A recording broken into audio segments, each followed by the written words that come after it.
r/AskReddit. Eerie towns, disappearing diners, and creepy gas stations. What's your true, unexplained story of being in a place that shouldn't exist? Part 3.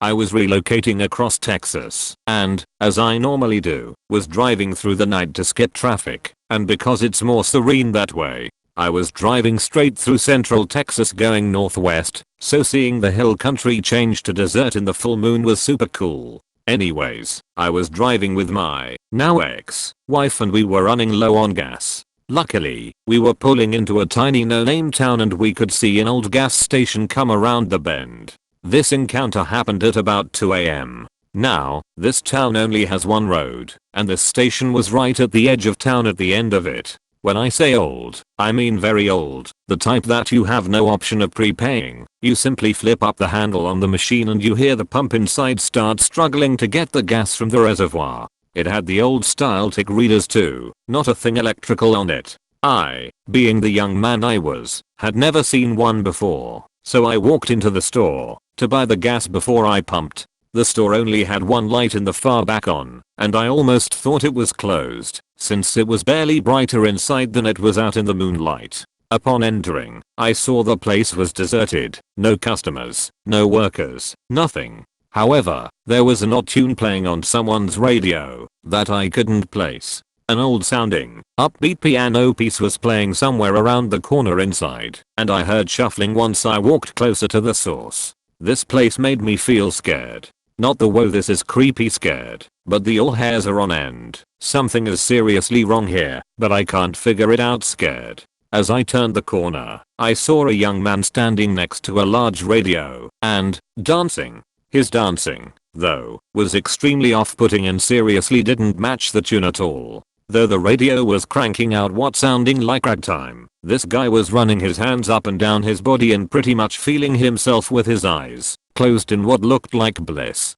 He was going far slower than the music and definitely wasn't on tempo. For some reason, I couldn't speak. I couldn't even move. I was in a trance as every part of me screamed to turn and leave.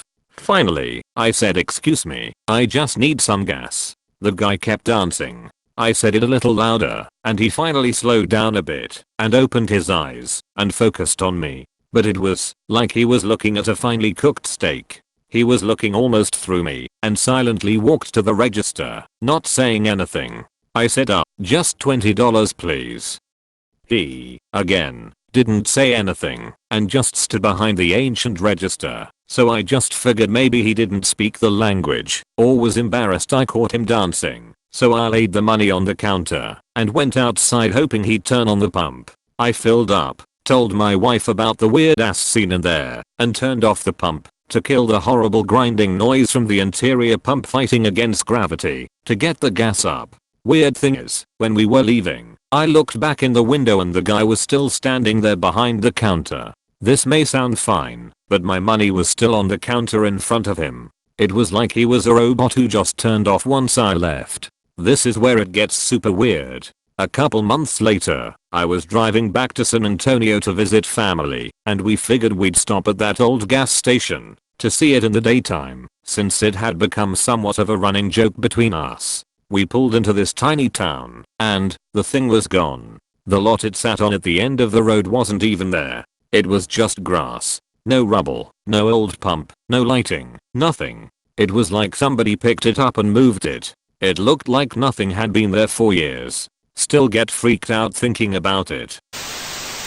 Centralia, Pennsylvania. The whole town and interstate was removed in 1962 to accommodate an enormous underground coal mine fire that's still burning today. The whole neighborhood grid, weirdly, I don't remember if there's houses still or not, and highway is still there, and there's still smoke coming up through cracks in the street. The whole dystopian vibe that always accompanies an abandoned town plus wondering if I'd fall through a hole in the street into some literal hellscape below was plenty for me. Walked around for an hour or so and then hightailed it out of there. Edit after rereading Wikipedia article. Fire started in 1962. Town mostly relocated in 1983 after kids started falling into sinkholes. Rest of the relocation via eminent domain in 1992.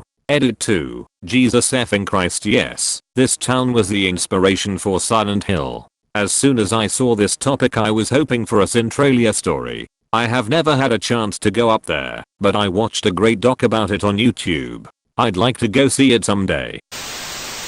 A couple years ago a buddy and I got turned around on a side road in rural North Missouri. I had no service for GPS, and it was pouring rain, so I headed south toward my destination hoping to run into a main highway. We ended up coming into the town of Skidmore, MO. It's a tiny town in the middle of nothing, but there's something dark about that place. Infamously in the 80s a man known as the town bully was killed in broad daylight in the middle of town there. Not one person spoke up about who killed him, and it's never been solved despite many witnesses. There's also been disappearances, and a brutal crime a few years ago involving a baby being cut out of a woman's womb. Keep in mind this is a town of only 270 people. As we drove down the main drag several people gave us a blank but intimidating stare, completely unnerving.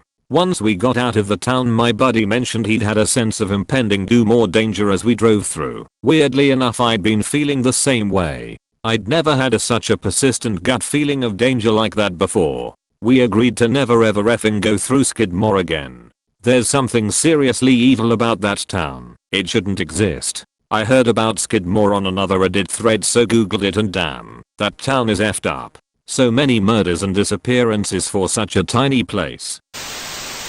I posted this a few months ago, but here it is again. Still creeps me out. My friends and I saw something very scary while camping. All of us forgot to bring matches, so my friend went looking for people to give us some. When he came back, he told us he found this abandoned campsite he wanted to show us. When we got there it was seriously weird. It had obviously been a family staying there, since one of the tents had 2 girls' names labeled on it. If they left the campsite, they did so in a hurry, since several items were left behind.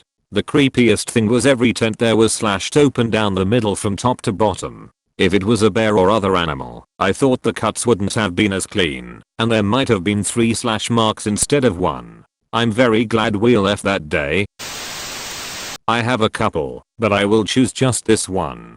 Driving in rural areas in New England, near the borders of Vermont and Mass, so I'm not sure which one I was in. It was late. Well okay, so late it was actually early. And there was fog, dense fog.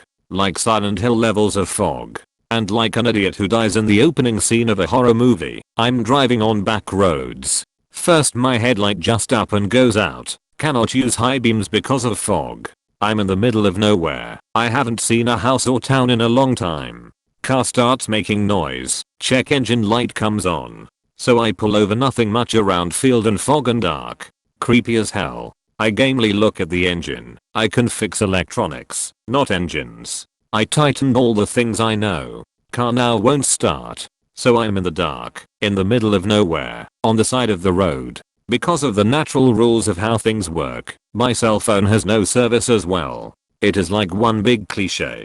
But I'm not stupid enough to go wandering the roads right now. So I recline my seat and decide to take a nap for a couple hours until the sun comes up.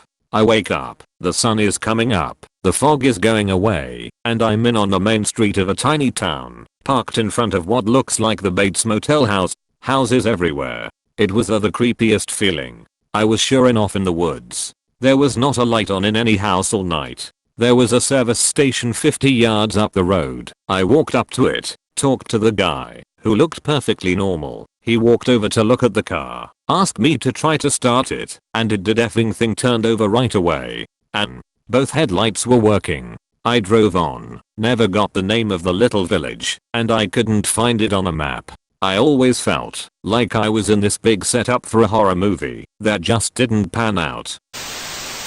Hey, I can answer this. I don't think I've posted about it here. So, growing up, my parents were divorced. My dad lived on a decent chunk of land, with the house in the front. The backyard was a field surrounded by trees/woods on 2 sides, and an open pasture on the other. So, in the woods behind the house there was this little river that my brother and I would play in, and we had a pretty good path there.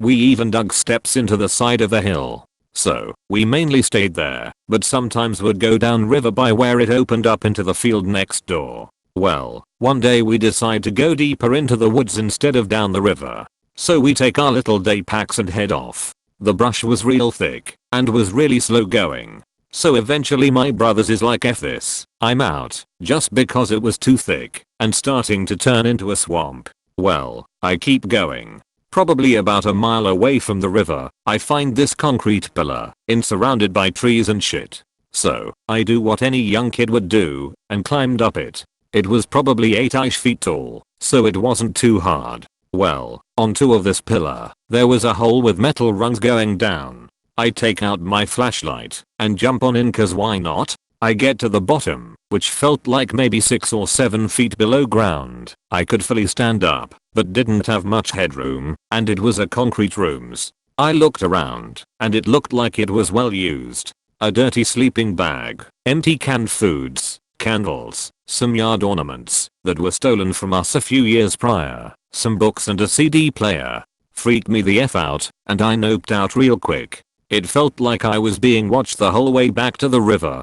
Didn't tell anyone cause I was a kid and never went back. We eventually stopped playing by the river because it started stinking like sewage really bad. We're pretty sure the neighbor was dumping shit near the river and it was seeping into the ground and water.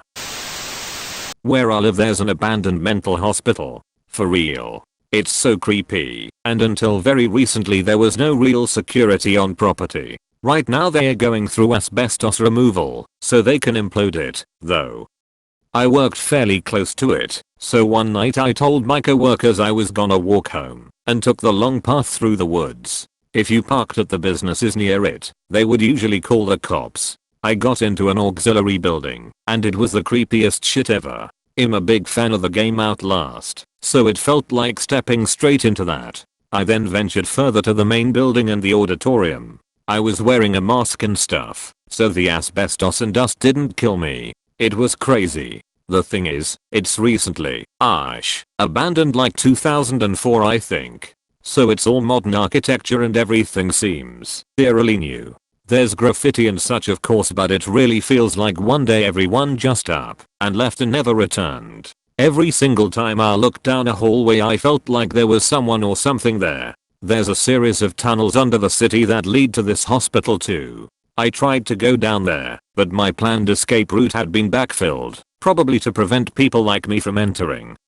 So I went back up and walked back through to my work and to catch an Uber home. On the way out I was accosted by a bunch of cops. Evidently they had some cameras and such out there. They take trespassing really seriously. I showed them my Florida ID and said I was a temporary resident and lost my dog. I had no clue about the history of the place and just searched the woods. They believed me and sent me on my way. If you enjoyed the video, please like and subscribe.